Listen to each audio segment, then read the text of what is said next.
ഭൂതത്താൻകെട്ടിൽ ഏകദേശം ഒരു വർഷത്തോളമായി മുടങ്ങിക്കിടന്ന ബോട്ടിംഗ് പുനരാരംഭിച്ചിട്ടുണ്ട്. ഭൂതത്താൻകെട്ടിലെത്തുന്ന വിനോദസഞ്ചാരികളുടെ മുഖ്യ ആകർഷണം പെരിയാറ്റിലൂടെയുള്ള ബോട്ട് യാത്രയായിരുന്നു. ചില ദിവസങ്ങളിൽ നിരവധി വന്യമൃഗങ്ങളെ കാണാൻ കഴിയും.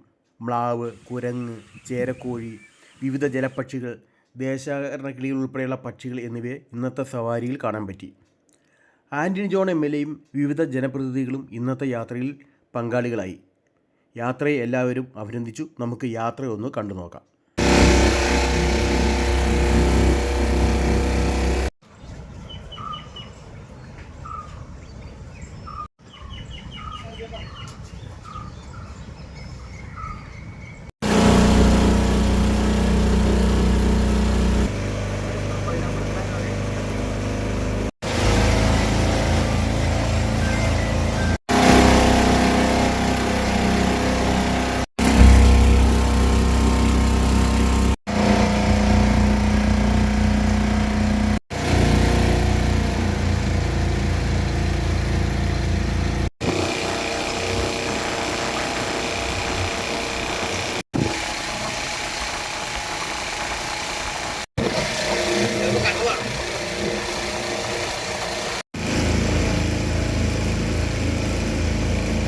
ഞാൻ യാത്ര ചെയ്യുമ്പോൾ നല്ല പ്രകൃതി രമണീയമായ ഒരു അന്തരീക്ഷമാണ് ഇവിടെ. ഇതിനു മുമ്പ് ഞങ്ങൾ യാത്ര ചെയ്തിട്ടുണ്ട്.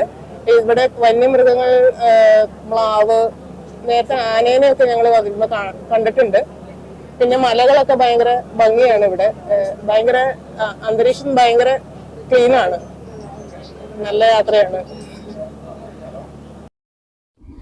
ഒരു വർഷത്തെ ഇടവേളയ്ക്ക് ശേഷം വീണ്ടും ഭൂതത്താൻകെട്ടിൽ ബോട്ടിംഗ് പുനരാരംഭിച്ചിരിക്കുകയാണ്. രാവിലെ 9 മണി മുതൽ വൈകുന്നേരം 6 മണി വരെയാണ് ബോട്ടിംഗ് സമയം ക്രമീകരിച്ചിരിക്കുന്നത്. ഭൂതത്താൻകെട്ടിൽ നിന്നും തട്ടേക്കാട്, ഇഞ്ചത്തൊട്ടി, നേര്യമംഗലം, ഞായപ്പള്ളി, കുട്ടുമ്പുഴ എന്നിവിടങ്ങളിൽ നമുക്ക് ജലയാത്ര നടത്താനായിട്ട് സാധിക്കും. യാത്രയിലുടനീളം നമുക്ക് ധാരാളമായി വന്യജീവികളെയും ദേശാടന പക്ഷികളെയും കാണുവാനായിട്ട് സാധിക്കും. ഒരാൾക്ക് 250 രൂപയാണ് ഒരു മണിക്കൂറിന് ഈടാക്കുന്നത്. കേരളം മാരിടൈം ബോർഡും പെരിയാർ വാട്ടർ ഇറിഗേഷനും അനുസരിക്കുന്ന എല്ലാ സുരക്ഷാ മാനദണ്ഡങ്ങളും ഒരുക്കിയാണ് ബോട്ട് യാത്ര നടത്തുന്നത്. 95 പേർക്ക് മുതൽ 10 പേർക്ക് വരെ സഞ്ചരിക്കാവുന്ന ബോട്ടുകളാണ് ഇവിടെ ക്രമീകരിച്ചിരിക്കുന്നത്.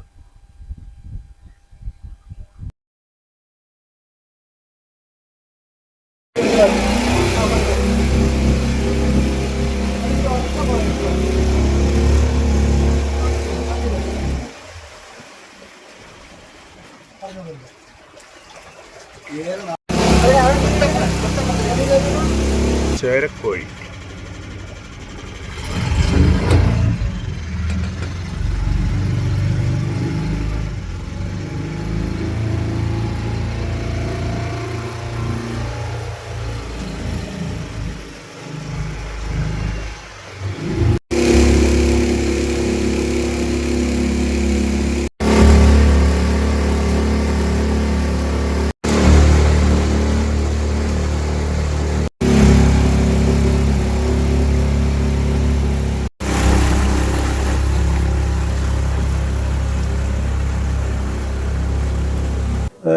ഭൂതത്താൻകെട്ട് നിവാസികളായിട്ടുള്ളവർ തന്നെയാണ് അദ്ദേഹത്തെ സമീപിക്കുകയും ഞങ്ങളെല്ലാം ചേർന്നുകൊണ്ട് പ്രാരംഭ ഘട്ടത്തിലുള്ള ആലോചന നടത്തി. പിന്നീട് ആദ്യമായി കേരളത്തിൽ ഇറിഗേഷൻ ടൂറിസം പദ്ധതിക്ക് വേണ്ടി തെരഞ്ഞെടുത്ത ഒരു സ്ഥലം ഭൂതത്താൻകെട്ടായിരുന്നു.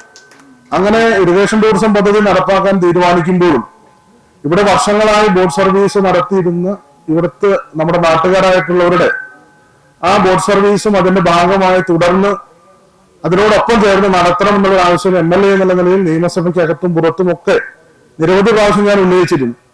അപ്പോൾ ഏതായാലും ആ പദ്ധതിയുമായി മുന്നോട്ട് പോയി അതിന്റെ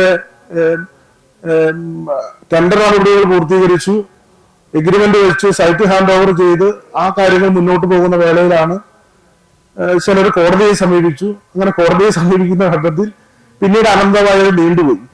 അതാണ് യഥാർത്ഥത്തിൽ ഒരു 2 മാസക്കാലത്തോളം നമ്മുടെ ഈ ഇവിടെ ബോട്ടിംഗ് ആരംഭിക്കാൻ ഇവിടെ ഒരു വൈകുന്ന സാഹചര്യം ഉണ്ടായത്. അപ്പൊ അതിന്റെ തുടർച്ച ഇപ്പൊ നിരവധി പ്രാവശ്യം ബഹുമാനപ്പെട്ട ഇവിടെ AXCക്ക് അറിയാം. മന്ത്രി എന്നുള്ള നിലയിൽ അദ്ദേഹം, ഞാൻ ഇപ്പോ നിയമസഭാ സമ്മേളനം കഴിഞ്ഞിട്ട് ഒരാഴ്ച ആയിട്ടുള്ളൂ. മന്ത്രി എന്നുള്ള നിലയിൽ അദ്ദേഹം ചീഫ് എഞ്ചിനീയർ മുതൽ ഇങ്ങോട്ട് താഴെ മുഴുവൻ ഉദ്യോഗസ്ഥരുമായി കാര്യത്തിനകത്ത് വളരെ കർശനമായ നിലയിൽ മുഖം കറുപ്പിച്ചു തന്നെ വർത്തമാനം പറയേണ്ട നിലയിലേക്ക് AXCക്ക് അറിയാതെ അനാവശ്യമായി അത് എന്തുകൊണ്ടോ പേടിയാണോ അത് ബോധപൂർവം എന്തെങ്കിലും താല്പര്യമാണോ എന്ന് എനിക്കറിയില്ല. ഏതായാലും അങ്ങനെ ചില പ്രവണതകളൊക്കെ ഉണ്ടായി.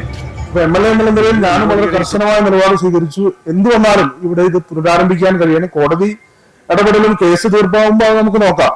പക്ഷെ അടിയന്തരമായിട്ട് ഇത് പുനരാരംഭിക്കണം. ഇപ്പൊ തന്നെ 2 മാസം നമുക്ക് നഷ്ടപ്പെട്ടു. അങ്ങനെ ആവശ്യപ്പെട്ടതിന്റെ അടിസ്ഥാനത്തിലാണ് അദ്ദേഹം തന്നെ വളരെ കർശനമായ നിർദ്ദേശം കൊടുത്തു.